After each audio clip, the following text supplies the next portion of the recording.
Hello, everybody. It is 12:39 p.m. Central Time on the 14th of July, 2020. It's Tuesday here in the United States. Hope you're doing well. We're here on the stream camera, but you're only going to see me here for just a moment as we get ready to get into the earthquakes which have struck over the past few days. So that being said, let's turn on a display capture and just dive into the deep end, as they say on YouTube. We'll go over here into the West Pacific, and that's where we're going to start with a 5.2 here in the Kermadec Islands, north of New Zealand. This is the North Island of New Zealand, and we call this the catcher's mitt position. It kind of looks like a catcher's mitt in the Bay of Plenty, but up north, we have a spread of the same-sized earthquakes. 5.1 to 5.2 here, and 5.1 to 5.2 there. And let me open this up on a USGS plate boundary map. This should help us just a little bit. Oh, wait. Man, it's taking a long time to load. What do we got, a problem going on here all of a sudden? Oh, man, let's not. Oh, man, I hope they do not start messing with me today, because we've got people watching from law enforcement and a few other locations. I'm just putting everybody on notice. Okay, so here we go. 5.2 earthquake on the red line up here. Now, I'd like to draw your attention to down south of New Zealand. The red line bisects the southern island of New Zealand, and then it goes down and meets with the Antarctic. So down here, down to the south, a 5.2 is struck, and look where it is. Let's go compare one more time. The X is right here, letter X, south of New Zealand. You see how this makes a J-shaped bend and goes down here into the fracture zones to the south? Well, here's New Zealand. We come down, we make a J-shaped bend, and we meet with the fracture zones to the south. That's where the earthquake is. So 5.2 up north, 5.2 down south, 5.2 over to the west, and that's just where we're starting. We go back 2 days, and we have a series of deep earthquakes which happened here on our letter D. They're raised high off the globe for easy identification purposes here. Going over to the west further, right here in the middle of this open silent zone, Katovar volcano came back to life after months without any activity, and last year Katovar erupted for the first time in 1,000 years. We were watching last year for a 7.5 earthquake to strike right here in an earthquake forecast. We had a bunch of deep earthquakes on both sides of the area last year, and instead of a 7.5 earthquake, Katovar, which hadn't erupted in 1,000 years, blew its top. Now it's erupting again, and it's the fulcrum point from the previous big, deep 6.6. We are now in day 8 of a 10-day watch, so we have 2 more days to go in the watch for a 7-point-something earthquake to be developed out here in the West Pacific. Particularly, I'm watching in Indonesia going up towards Japan, over here for the potential of an extremely large earthquake, based upon the deep earthquakes that have happened over the past several days. As we go to the north, look at this. 5.2. Well, that's interesting because the other larger earthquake up north was a 5.2. So wait a second.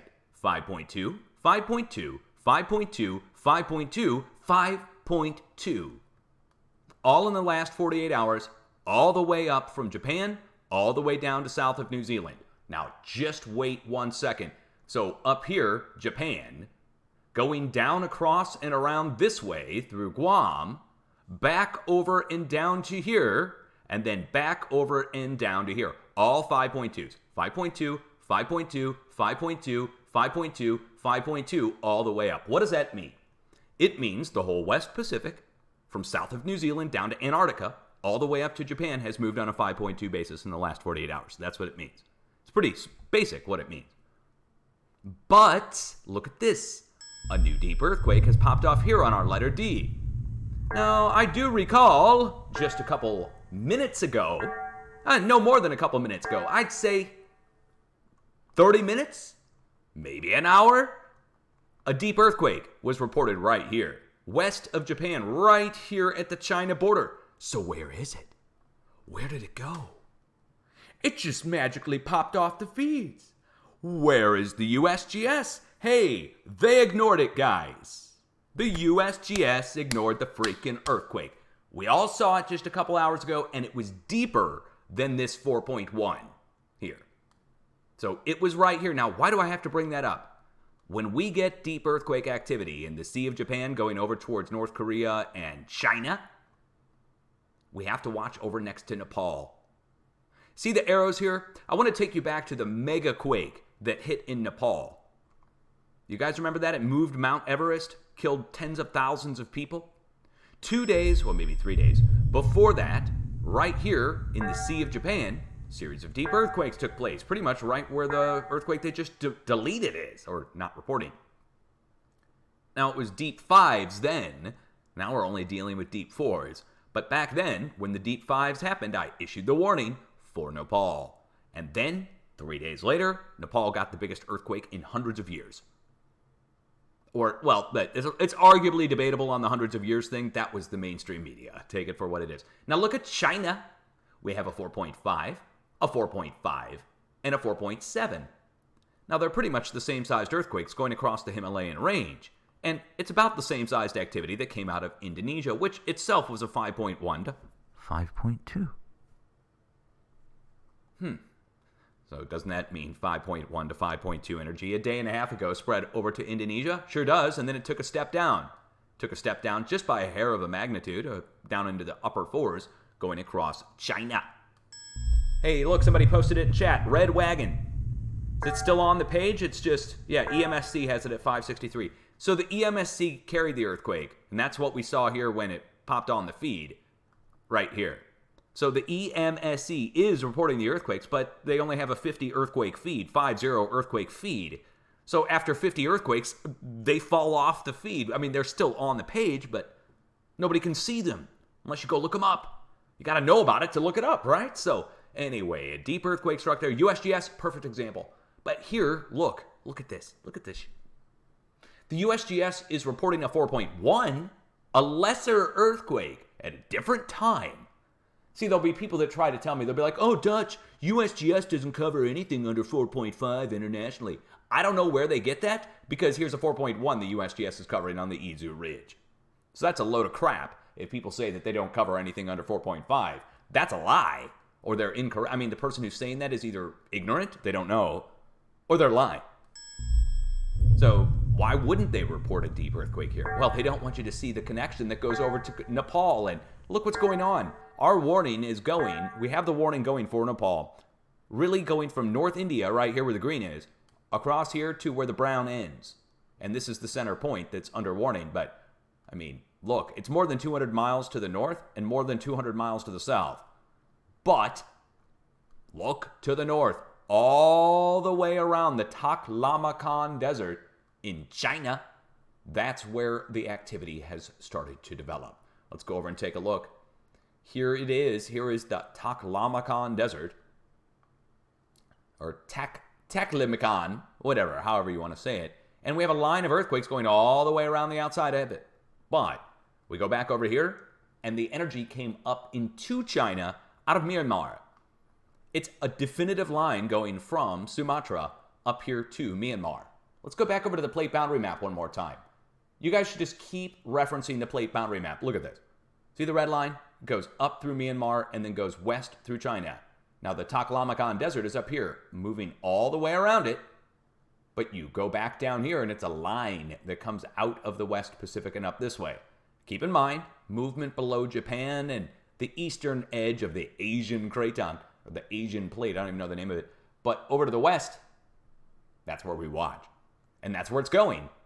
It so far has reached here at our letter D, and then we have a big open silent zone again, this time across Iran, Afghanistan, and Pakistan.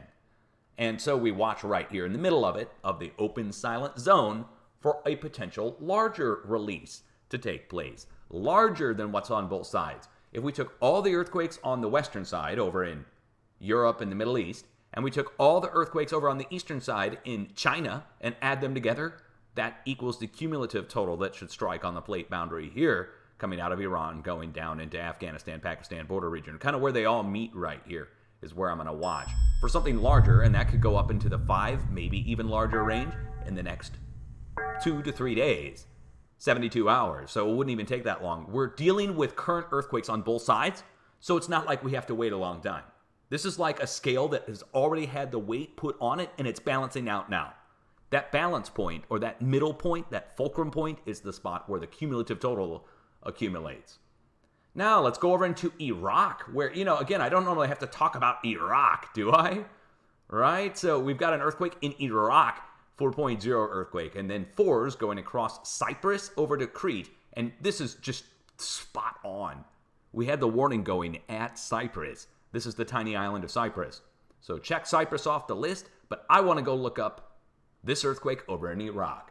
Again, it's not like I have to look these up very often over there, so let's just go see what's there. Might not be anything there. Wait, did I say Iraq? It's 200 kilometers west. It's technically in Syria. Okay, there's going to be people that freak out on me for, saying that. All right, whatever. Iraq, Syria, we're within 100 miles. Cut me some slack, guys. It's an area of the world I never look up. I've never been to and never plan on going to. Let me get a sip of my coffee. What is this place? What is this? Well, it looks like a river to me. What river is this? We got a name? We do not have a name. Places. Borders and labels, places, weather, gallery. We got rivers? No. All right. Okay, I'm just retentive like that. It's right on the river, though. Oh, wait. Hold on. Sometimes you just need to back this out ever so slightly to see. So here's Syria. Here's Iraq. Again, like I said, we are right next to the border, but look at this. We've got unnamed right here on one side from the Smithsonian. A group of 11 volcanoes last active in mid-upper Pleistocene. Okay, that's unnamed to the north. The Sharat Kovakab is a basaltic cone about 1 kilometer in diameter with a large crater, Holcine Age, located in northwest Syria. Additional smaller cones are located 2 kilometers north and 500 meters south. Oh, wow, yeah, look at that. Wow. Gee, it looks like a volcano to me. There's Sharat Kovakab. And there, here, and they said 500 meters to the north, right? Well, that would be it right there. And then 2 kilometers somewhere, right? They said 2 kilometers away, there's another one? Well, I'm not going to waste my time looking for it. Again, we don't normally get to go over here and look. The unknown. Let's go check out the unknown. I mean, the unknown is closer. How far is this? I always look within 40 miles. So anytime I see an activity, 35 miles to unnamed, and 44 miles to Sharat Kovakab, and then, of course, it goes down just a little bit at the south. We're right about 40 miles on each location. Unnamed. Man, what is this? The heck? Lava flow? How did they even find it? Well, there you go. It's almost impossible to see. That's the Smithsonian place mark for it. Well, I'm glad I looked it up. Over to the west we go. We've got a series of 4s going across our warned area. And then like a road or a river flowing, we have 3.0 activity over here in eastern Romania, right at the bend of the plate, right next to the volcanoes. Let's go over and show you in Eastern Europe. Here. So here's Romania with its backwards S-shaped bend in the Craton, and the earthquakes are coming in right here at the corner of the bend next to the South Harghita Mountains again. And I say again because the other day we had to look these up. We have a line of earthquakes that regularly goes around here. And then look, Poland, same-sized earthquakes. Mid-range 3s and 2s going across right where our arrows are. And I've just got to go look this up. I mean, we got to do this, guys. We've got to do this. My Dutch viewers, guys, we're going to the Netherlands. And I don't know how to say earthquake in Dutch, so let's just figure it out. They're going to get a kick out of this. Dutch. Oh. Okay, there you go. Intergloot.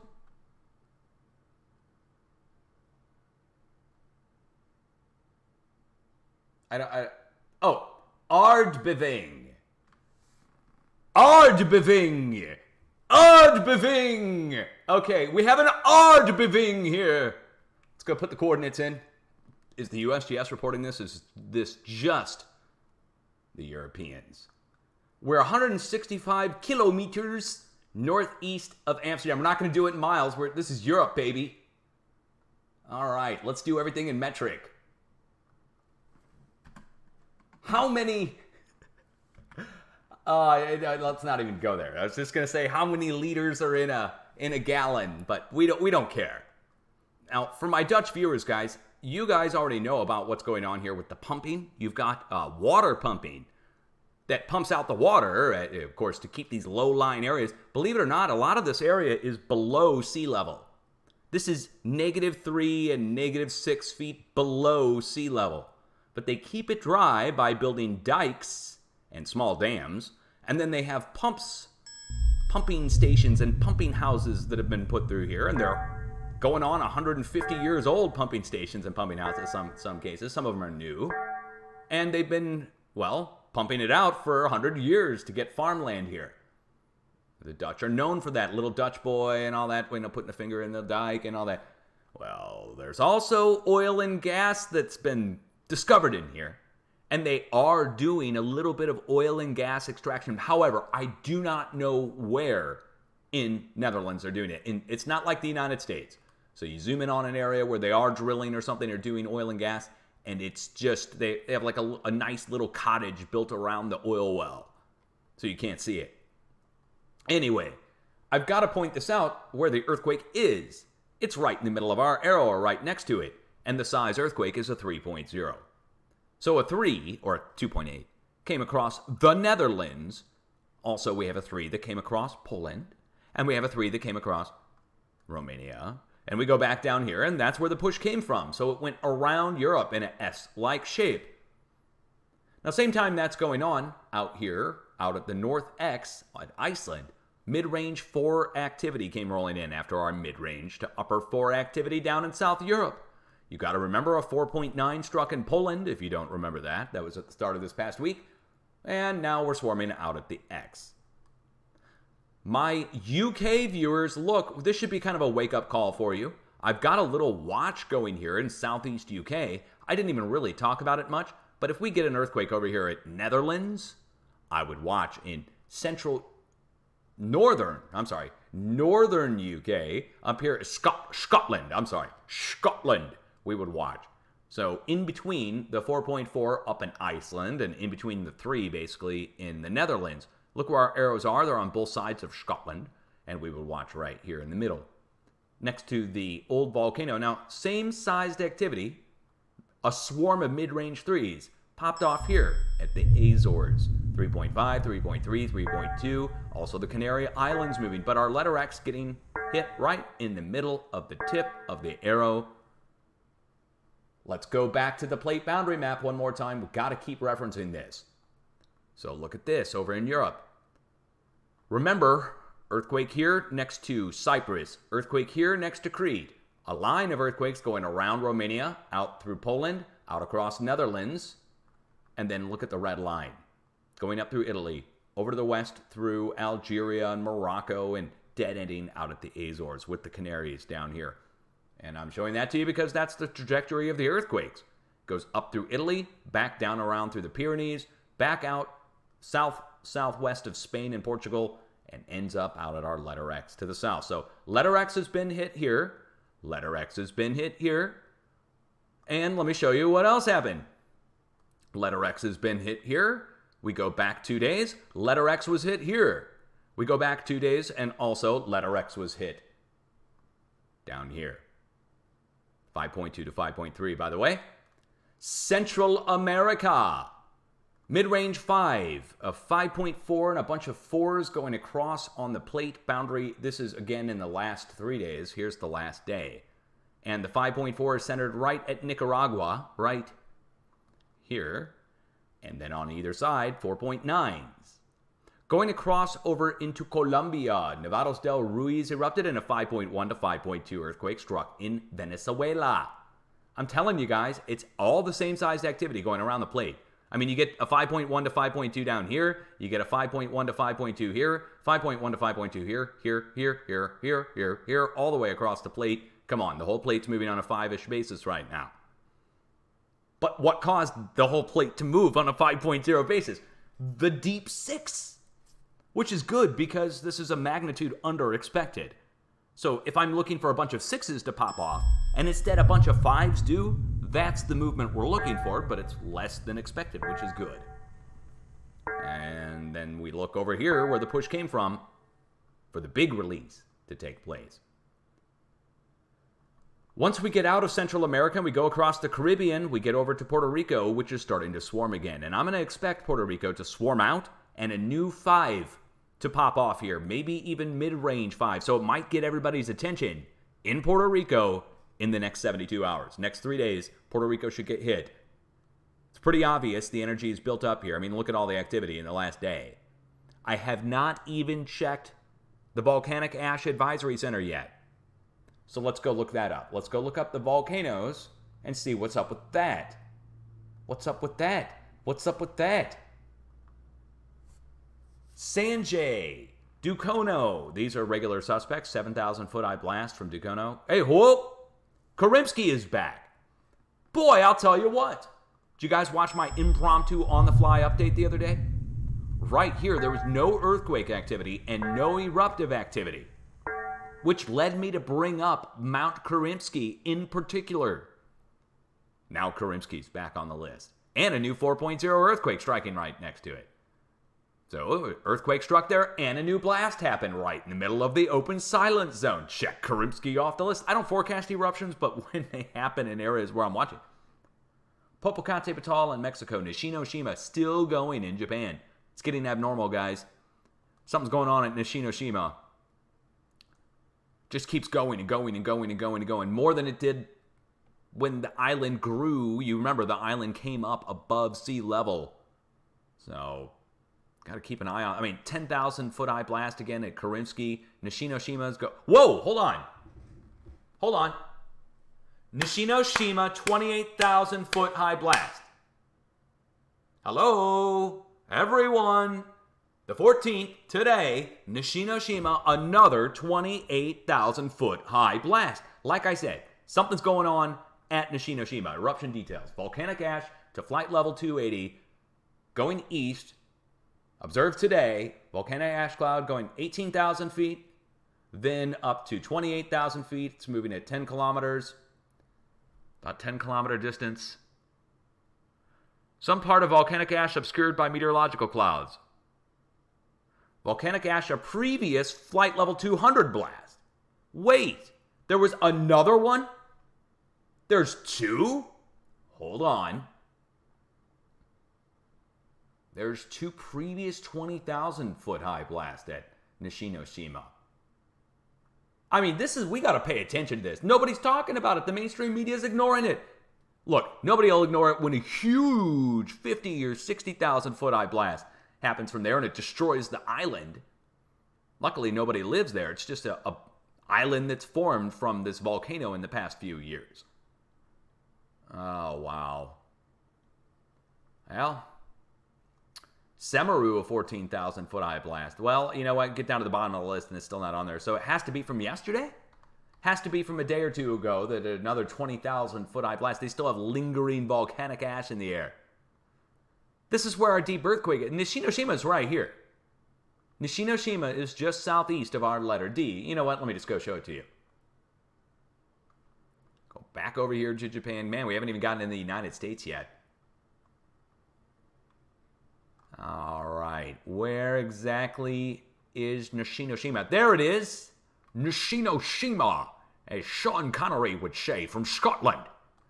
So this thing blew out. Again, this came up out of the seafloor. Blew up many times.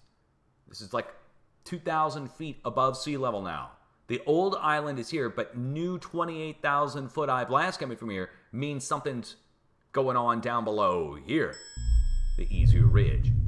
And we know something's going on down below the Izu Ridge because of all the deep earthquakes going down to the south and up to the north.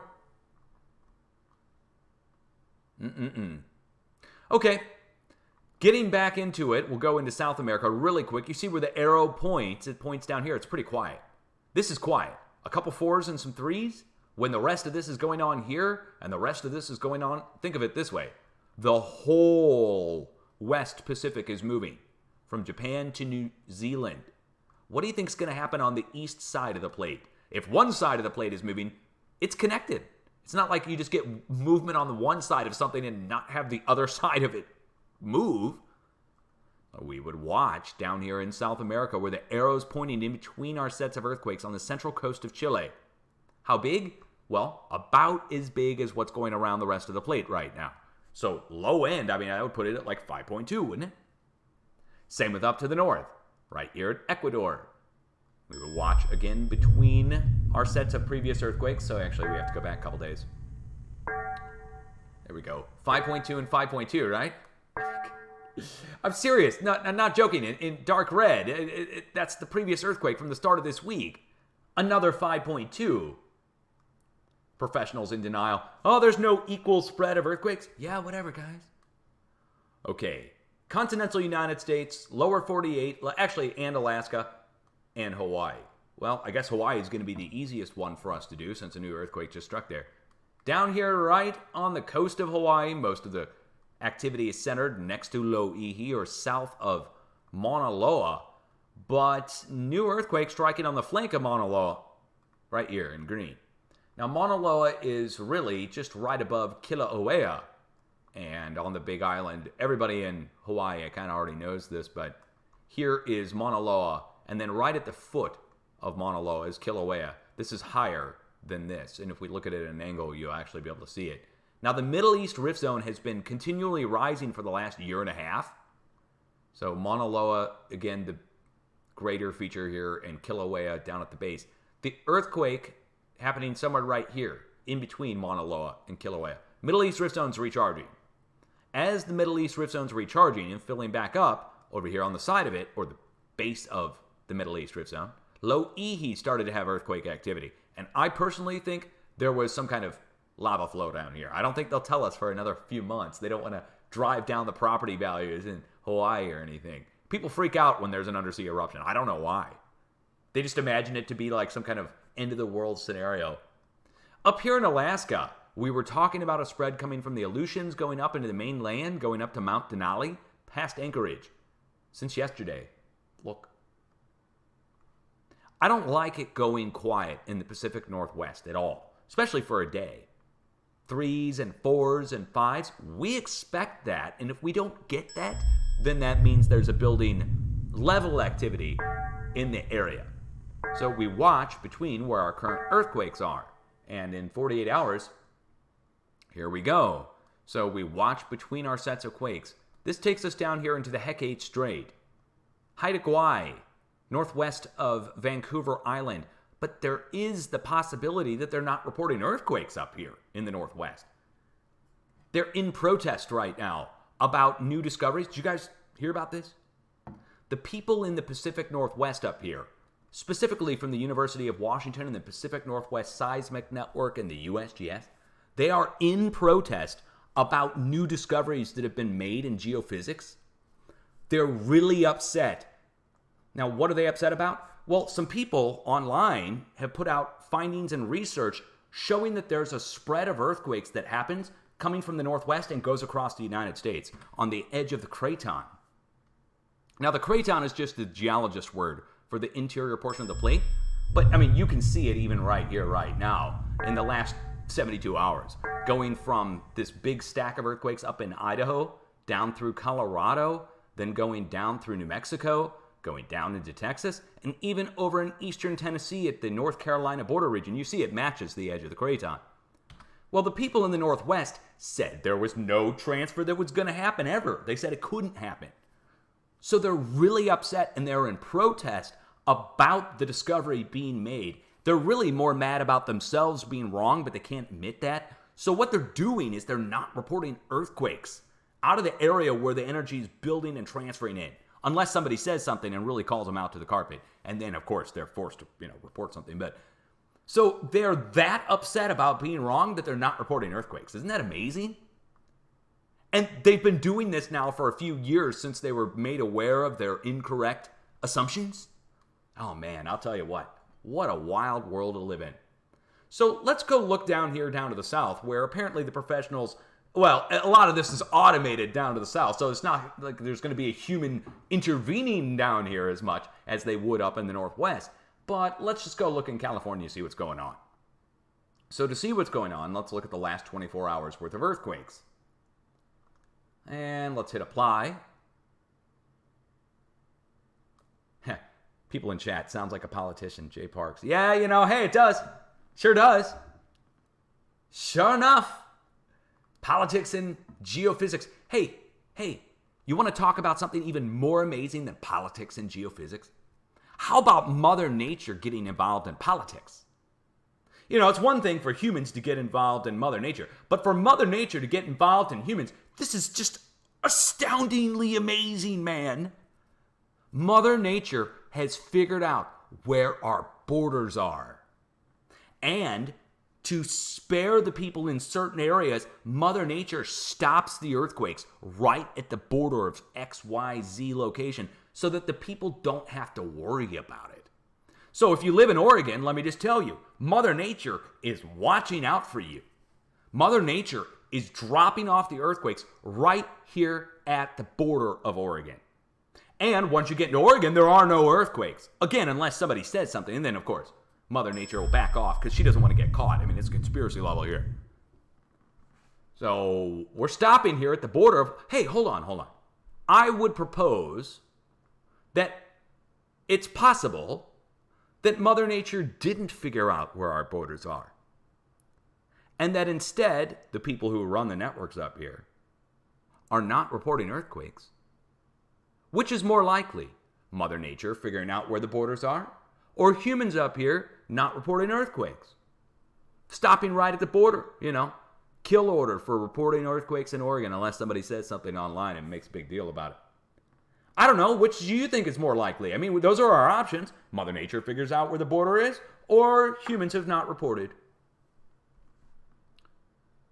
So, let's go back up to the north. Take a look and see what's here.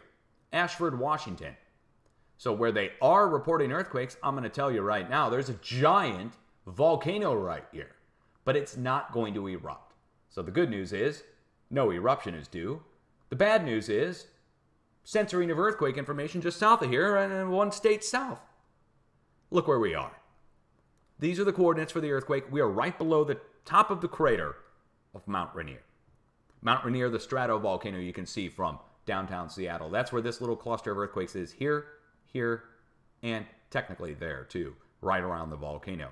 Down to the south though, let's go down here, go see what's 37 kilometers northeast of Amboy, Washington.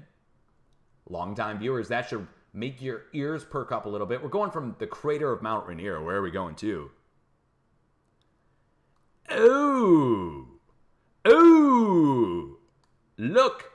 We're inside the crater of Mount St. Helens with the rising dome out of the center of the crater. But guys, don't worry.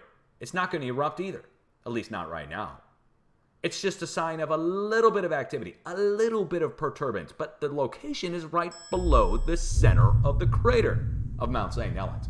So that's two locations now. Below the center of the crater at Mount Rainier, below the center of the crater of Mount St. Helens. As we go up to the north, we're on faults. Up by Everett, show this to you. Conway, Washington. Zooming in just a little bit, see where Everett is. Do you guys remember what happened between Mount Vernon and Everett back in 2012? No, was it 2011? Okay, huge landslides started to take place up here, and they tried to say it was from rain, but it really wasn't that rainy. These massive landslides, and I'm talking mountains sliding, houses destroyed, the whole bit. I've got to bring that up. That's where the earthquake is, or right next to it. So Mount Rainier, Mount St. Helens, up by where the landslides happened a few years ago. Now down to the south. Let's go take a look here. White Salmon, Washington. White Salmon. Okay.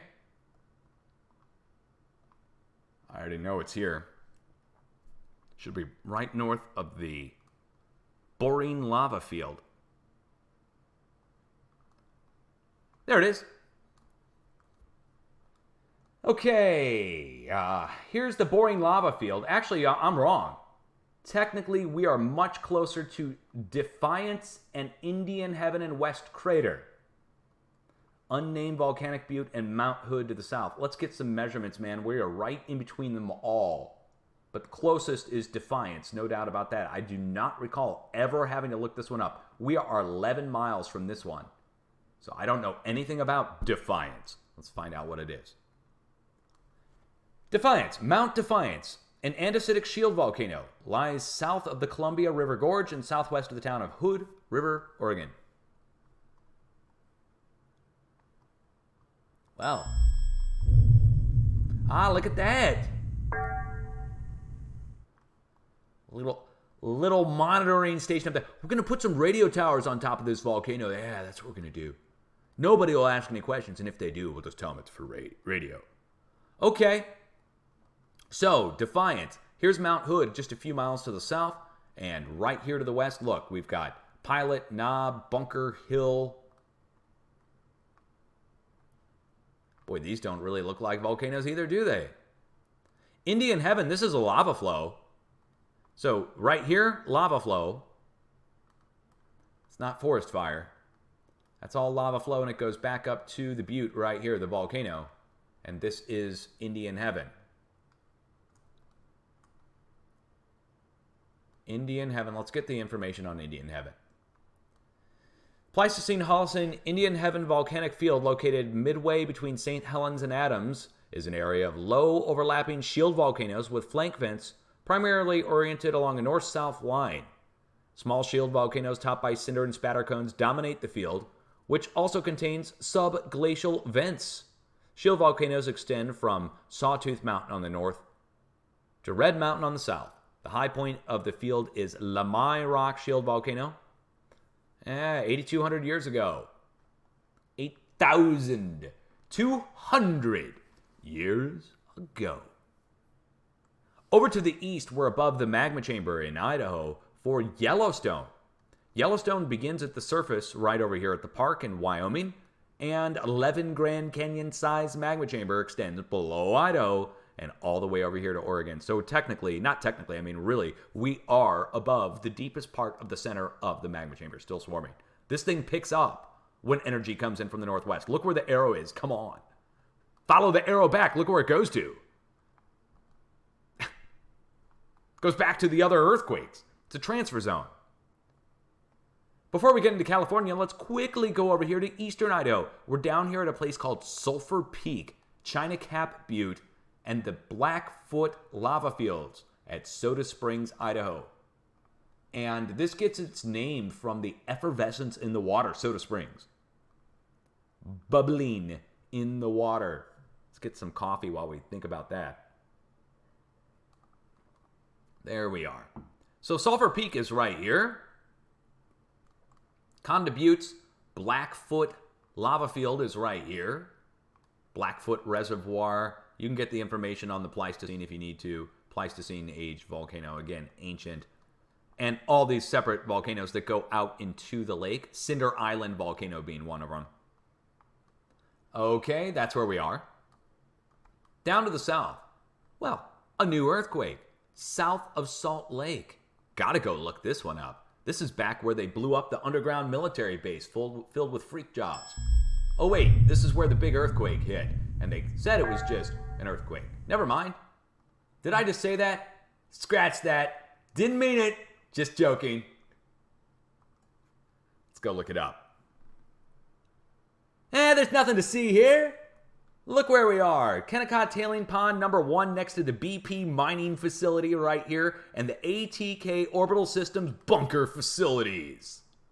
Oh yeah, there's no bunkers there except for the bunkers that are there. All right, let's go down here to the east-southeast. Sunnyside. Well, we're going to go up in the mountains. We're actually 1 kilometer above sea level. We're negative 0.1 kilometer depth. Again, we are up in the sky. But we're not in the air. We're just up above sea level.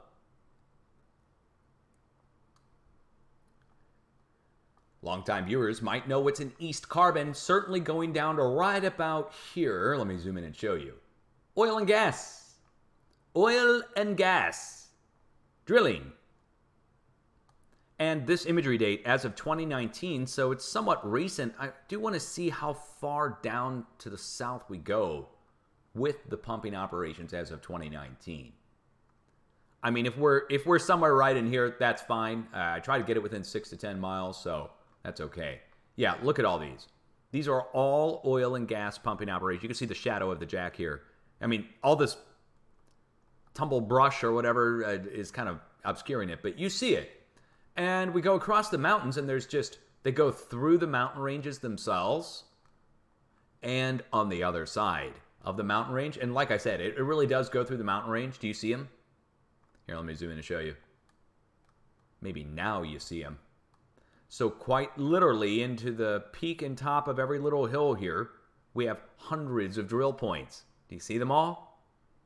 More than hundreds. We're getting into the thousands right at this point.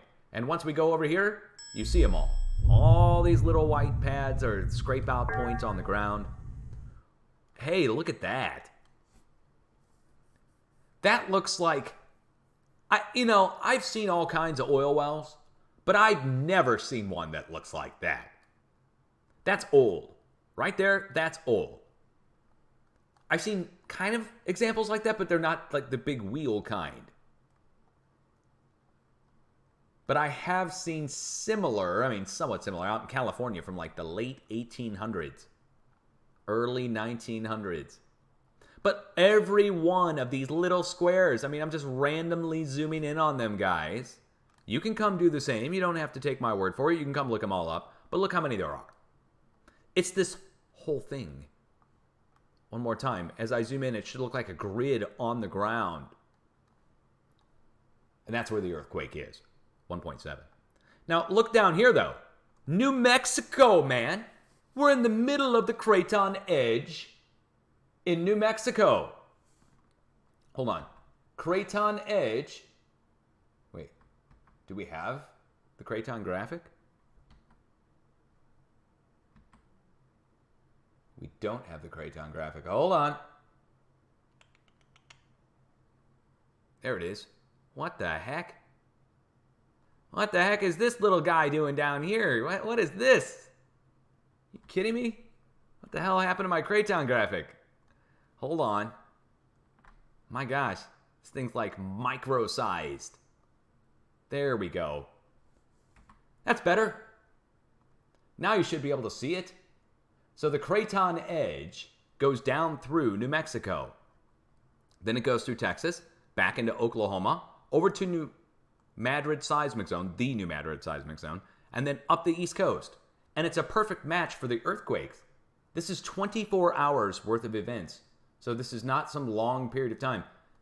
And I've got to go look up New Mexico now.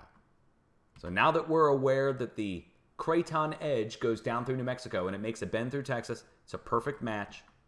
Let's go see what's actually there. Socorro. Uh-oh. 5-kilometer depth. Nobody can tell me this is some kind of military test. Nobody can tell me this is the White Sands Missile Range. Nobody can tell me that this is a mistake. So let's go see what's there.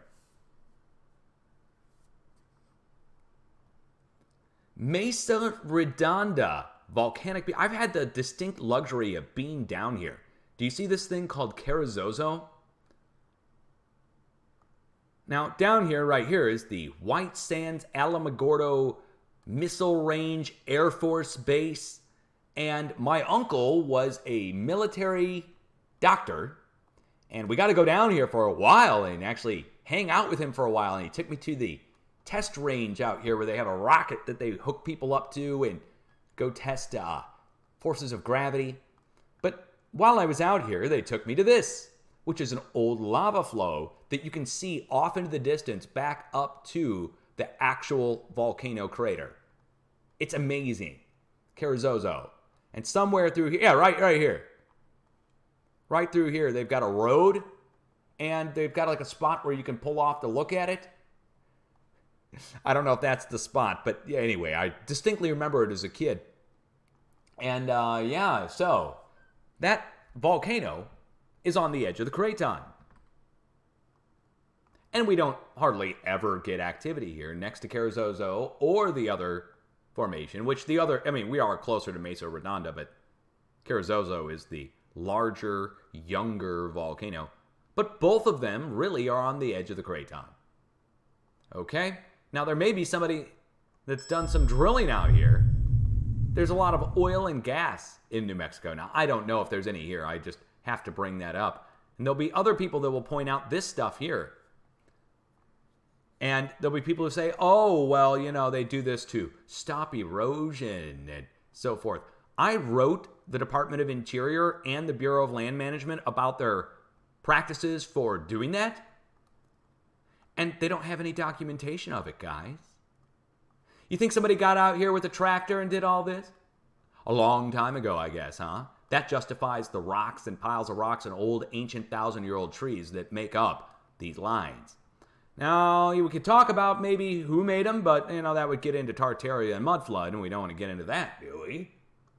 Jeez.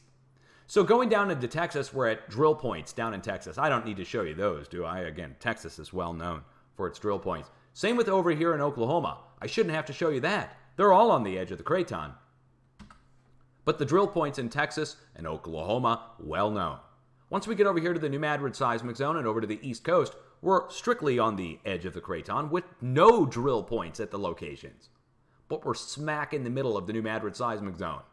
And I told everybody a couple days ago, the energy that builds up here tends to get released here at the drill points, and the leftovers off the scraps of the table get tossed over to the New Madrid seismic zone and up the East Coast. So the new New Madrid seismic zone is here. Kansas, Oklahoma, Texas, Colorado, technically even New Mexico. The new New Madrid seismic zone, as opposed to the old New Madrid seismic zone where there's a bend in the plate, an N-shaped bend in the plate, and it's literally a lowercase N-shaped bend in the plate. Let me show it to you. So here's the United States. Actually, hold on. I've got to turn off everything so you can even see this. There we are. Here's St. Louis, for instance. Here's the New Madrid seismic zone. Here's the Mississippi River Valley. That's erosion. But you can see the mountains go up and around and back down. So remember, the New Madrid seismic zone has an N-shaped bend to it, ironically. Now you'll see it goes back over here and it gets over to Oklahoma and it goes down through Texas. It makes a bend and goes back up through New Mexico. Then it goes back up through Colorado and Utah and Wyoming and Montana. And it goes all the way up here to Alaska. So compare the edge of the craton, and you'll see it goes down and around and back up, right? Okay, it's just a slam dunk. That's a match. Well, the earthquakes do the same thing. They go down and around and back up and around and back down and up. Nice description there, but that's what happens, okay? So now that we've covered everything else except for California, we're going to go look into California. Oregon, no earthquakes. A line of earthquakes going around it, going around the whole plate over to the East Coast. And then we get over here, take a look. This is 24 hours worth of microquakes and felt events. So you'll see a distinctive line of earthquakes coming out from the northwest, going down along the coast. San Andreas, Hayward Fault, well known, going along the coast. This stack of earthquakes is at a volcano called Clear Lake. The geysers. And Clear Lake volcano, the geysers, the name speaks for itself. Down here we go to Mount Diablo. Mount Diablo is an ancient volcano, south of the Bay Area, Hayward Fault. Once we get down here to the south, we're southeast of Monterey Bay.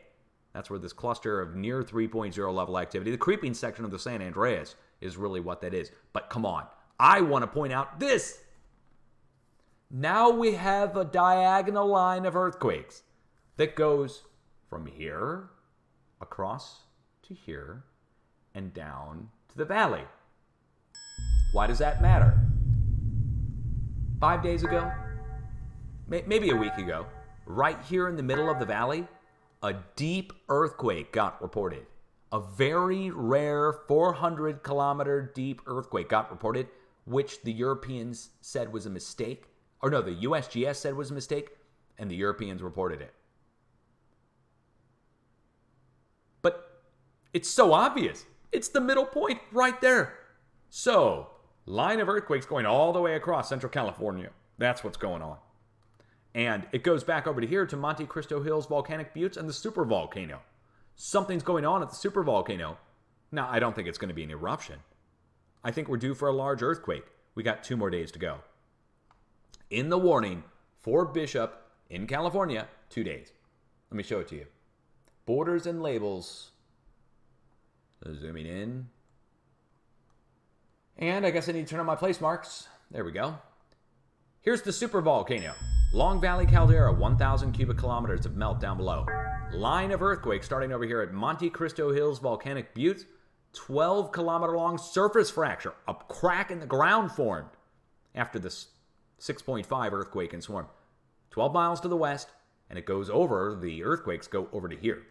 But you'll notice it's now carrying on over to the east. Very rare. So going from here, over, down, and across to the creeping section of the San Andreas, here southeast of Monterey Bay. So let's go look and see where that is. Here's Monterey Bay, creeping section of the San Andreas, and we back this out. We look across. So we have a line of quakes coming across and going over to here. Something's going on in central eastern California. It's causing a disturbance over here at the supervolcanoes. And I'm looking here, in between these clusters of quakes to the north and the clusters of quakes to the south, Bishop. So here is Bishop. And then right to the south of Bishop is the Big Pine Volcanic Field with Crater Mountain and Fish Springs Volcanic Buttes and Red. These are all lava flows. So we're watching right here, and it could go up into the upper 6, low 7 range, just like the other 2 earthquakes.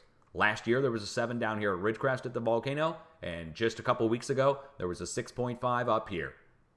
So in between the 2, I'd look for something similar, and then that takes us down to the south where we've broken apart. Look at this. This is the first time this has happened in the last year. We have 1, 2, 3, 4, and then going down to the Mojave, 5 distinct clusters of earthquakes, but they're not connected to each other. Normally, this is connected. So it's broken apart. The number of earthquakes has fallen through the floor, but the magnitude now has started to go up. Look, 3.6. Yesterday, we were dealing with 0s, 1s, maybe a 2.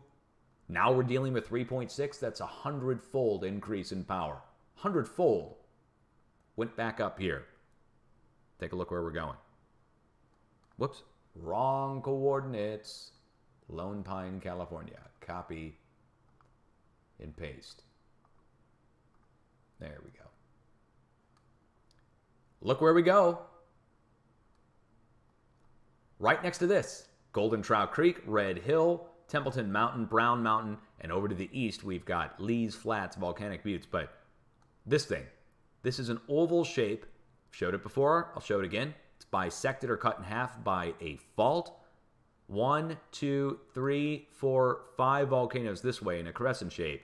Golden Trout Creek being the youngest. And the Smithsonian on that, you guys, of course, you can pause it and read it. Wait. Smithsonian just died? Damn, I've got 7,000 drop frames? Dude, I'm getting attacked again. I'm on fiber optic, guys. I'll tell you what, it's so weird. As soon as I visit the USGS website or the EMSC, all of a sudden my internet connection goes down. Now, what I think they're doing is I think they're getting my IP address, whether I use a VPN or not, and they have the facilities or they have hackers or whatever they're paying to bomb me when I open up their site. That's what I think. That's what I think. As soon as I said Oregon doesn't get an earthquake, that's when it started. Yeah, I think that's what's going on. I think, or it could be the Pacific Northwest Seismic Network. See, there's a guy from the Pacific Northwest Seismic Network, an old classmate of mine from high school. So weird. computer programmer. He hates me.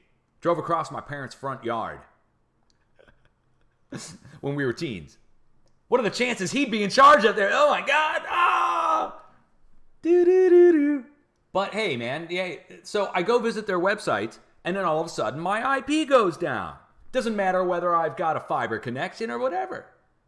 Now, they've been outspoken critics of me, so I wouldn't put it past them. They're totally shady and underhanded, and they're definitely trying to hide that they were wrong. So, put it all together, man. A bunch of professionals from the Northwest were wrong about something big in geophysics. A high school graduate comes in and corrects them, and then a guy I went to high school with is working up there, and he's going, what? What? What? Chance or coincidence? That's it. Coincidence, man. Okay. Well, I don't even know if I should carry on. I mean, if I'm not going to be allowed, look, they're shutting me off. It's going bright red. Now I've got 7,170 drop frames. They're hitting my freaking connection as I'm talking. Do I need to run CC cleaner? Maybe I should go run. Let's go see. Because I've ran it last night. Let's see how many cookies they've filled me up with. Keep in mind, I haven't been to any sites except for the USGS. Oh wait, wrong thing here. Hold on. Let's do it. Let's go do a CC cleaner right now while we're at it. Let's just see how much bunk they put into my system by just visiting their sites. Firefox needs to be closed. No problem.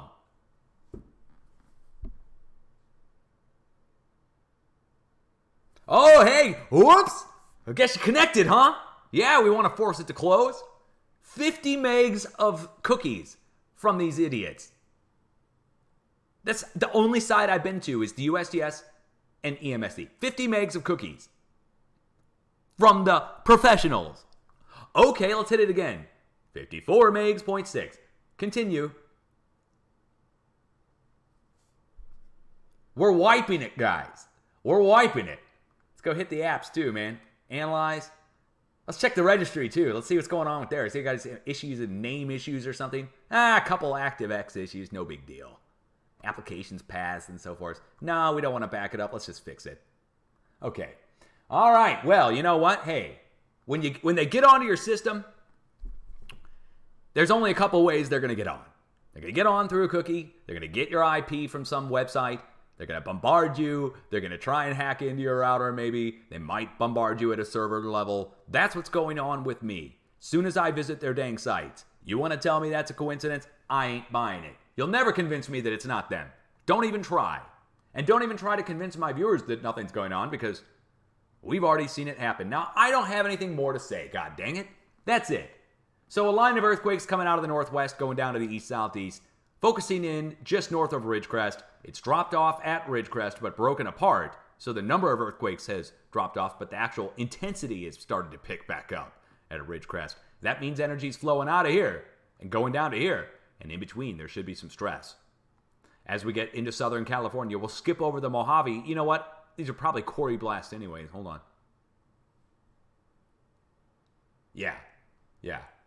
Corey blasting out here in the Mojave, so we can skip over those. Once we get down to the south, again, the flow has been cut off. So it's focused in here. Pretty obvious, right? Down to the south, it's low. So on the San Jacinto, the Elsinore, the number of earthquakes down here has fell through the floor, meaning the flow has been cut off. When the flow gets cut off, I look for a release to happen that's bigger. So we're due for a release up here. The flow down here cuts off. Once it releases up here, guess what increases? All of a sudden, we'll see a load of earthquakes down here, down in Southern California, after we see, or very close to the same time, we see our big release up here. It's all coming from the northwest, where they're not reporting earthquakes. Where I get shut down if I tell you they're not reporting earthquakes. We can't have them doing that. Oh, how dare you, Dutch? How dare you? I said, oh boy. We're from the Royal Society of Sociological Societies.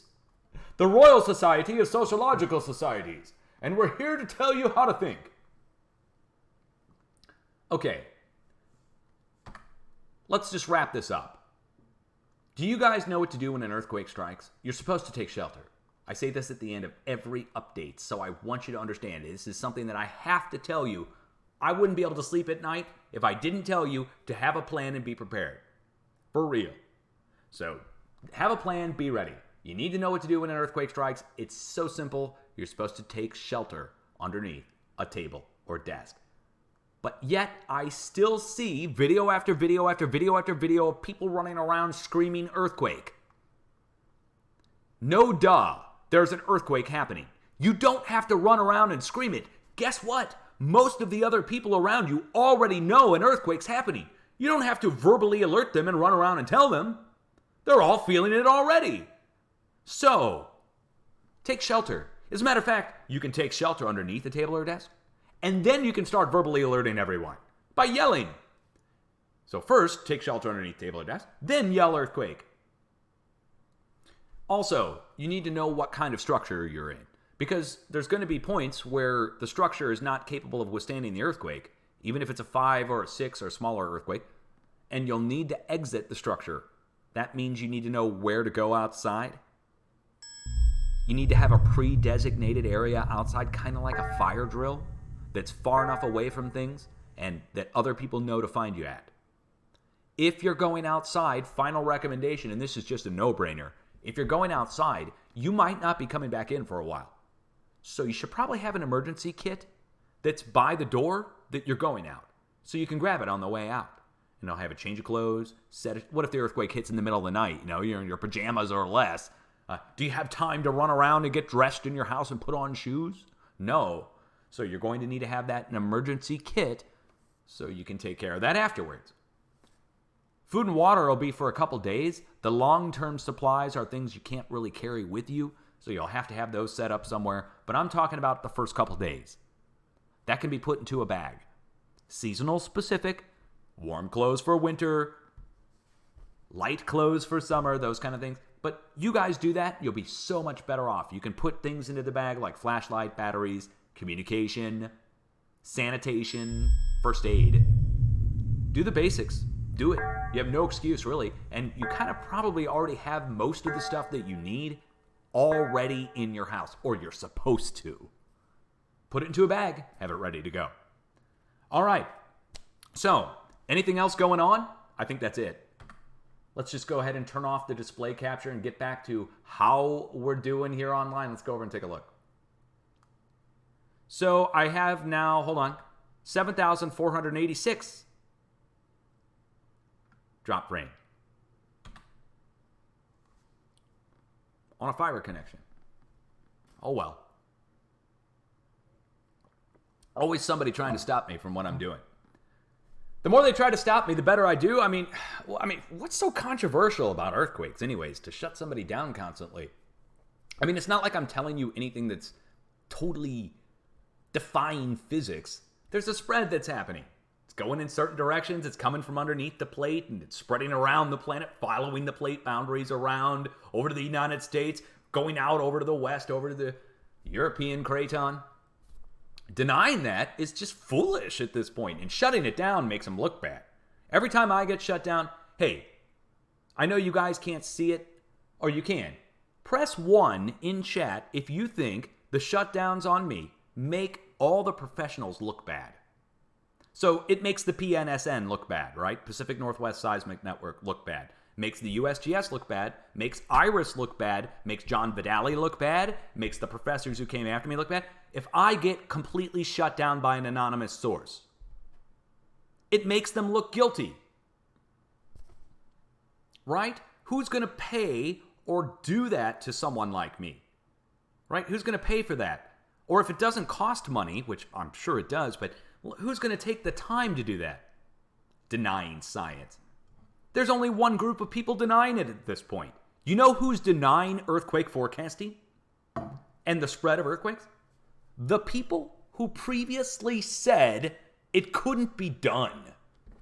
Those are the people in denial. Those are the people in denial. Do we listen to the people who previously said something couldn't be done as we have evidence that it is? The edge of the craton. Come on, man. The earthquakes are going across the edge of the craton. It's going from New Mexico to Texas, over to the East Coast, over to Tennessee. I didn't make the Kraton graphic here. That was pre-existing my existence. So why would they deny that?